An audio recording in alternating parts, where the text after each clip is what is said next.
बिहार के सरकारी स्कूलों में भवन की काफ़ी ज़्यादा कमी है। आपने डेमोक्रेटिक चरखा की कई रिपोर्ट्स में ये देखा है कि स्कूलों में भवन नहीं है या अगर है तो उनकी स्थिति काफ़ी ज़्यादा जर्जर है। भवन की कमी को देखते हुए पूरे राज्य में 1885 सरकारी स्कूलों को दूसरे स्कूलों में मर्ज करने का काम कर दिया गया है, लेकिन उसके बाद भी बिहार के स्कूलों को उनका भवन नहीं मिल रहा है। यहाँ तक कि राजधानी पटना में भी एक भवन में कई कक्षाएं नहीं बल्कि कई स्कूल चलते हैं और जिला शिक्षा पदाधिकारी इस बात को साफ तौर से कहते हैं कि यहाँ पर भी भवन की काफ़ी ज़्यादा कमी है। लेकिन जिन सरकारी विद्यालयों को भवन मिला हुआ है और उनके भवन ठीक ठाक स्थिति में हैं, वहाँ पर अतिक्रमण ने बच्चों की मुश्किलें बढ़ा दी हैं। बेगूसराय के बलिया प्रखंड में एक ऐसा ही उत्क्रमित मध्य विद्यालय है जहाँ पर स्कूल कम गौशाला ज़्यादा चलती है, यानी वहाँ पे गाय और मवेशी ज़्यादा रहते हैं, जिसकी वजह से बच्चों को अपनी पढ़ाई कर पाने में काफ़ी मुश्किलों का सामना करना पड़ता है। देखिए नुमानुल हक की यह खास ग्राउंड रिपोर्ट। मेरे विद्यालय में सर अनेक समस्या है। वो माल बांध दिया जाता है सर, किचन सेट में चादरा चढ़ाने नहीं दिया गया। और बोलता है कि इसे हमारा ज़मीन है तो हम नहीं देंगे। कौन बोलता है ये बात? इंदल ज़्यादा। तो चादरा हम सर छोड़ दिए हैं। आप देख सकते हैं कि बोरा बांध करके खाना बन रहा है।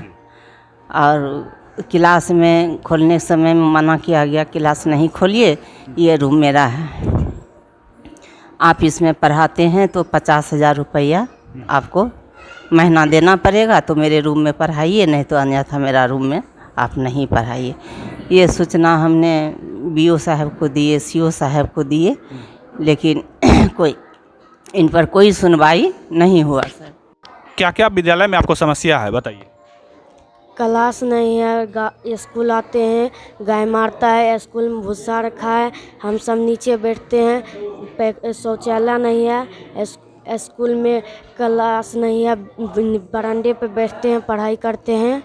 प्रार्थना करने में उधर गाय इसीलिए दिक्कत होता है और टॉयलेट करने के लिए दिक्कत होता है और टॉयलेट नहीं है। हमारे विद्यालय में बैठने के लिए सब बच्चा बाहर में बैठता है, पढ़ाई ठीक से नहीं होता है, उसे में 4 क्लास बंद रहता है।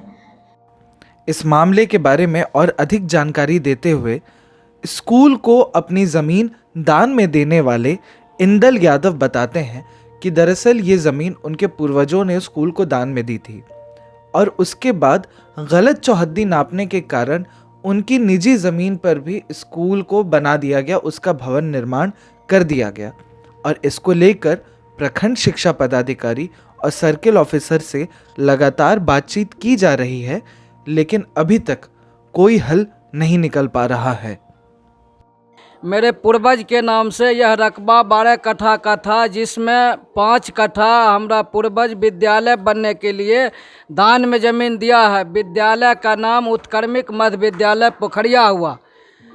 दान वाला ज़मीन का चौहद्दी इस प्रकार वर्णित है: उत्तर गोविंद दुसाध, पश्चिम कुआं, दक्षिण अझोदी गोप, पूर्व निज। इस प्रकार से अंचल अधिकारी के द्वारा यह ज़मीन का पैमाइश कराया गया, जिसका दिनांक 20/12/2020 था।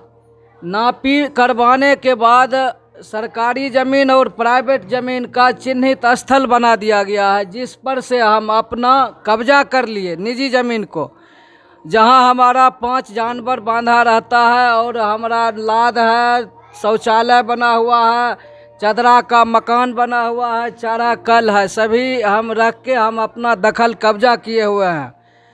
अगर आप विद्यालय नहीं हटा सकते हैं तो हमरा 7 कट्ठा ज़मीन का मुआवजा सरकारी रैंक के अनुसार हमको चुका दीजिए। नहीं, अगर ये बात नहीं कर सकते हैं तो आप विद्यालय दान वाला ज़मीन पर ले जाने की कृपा करें।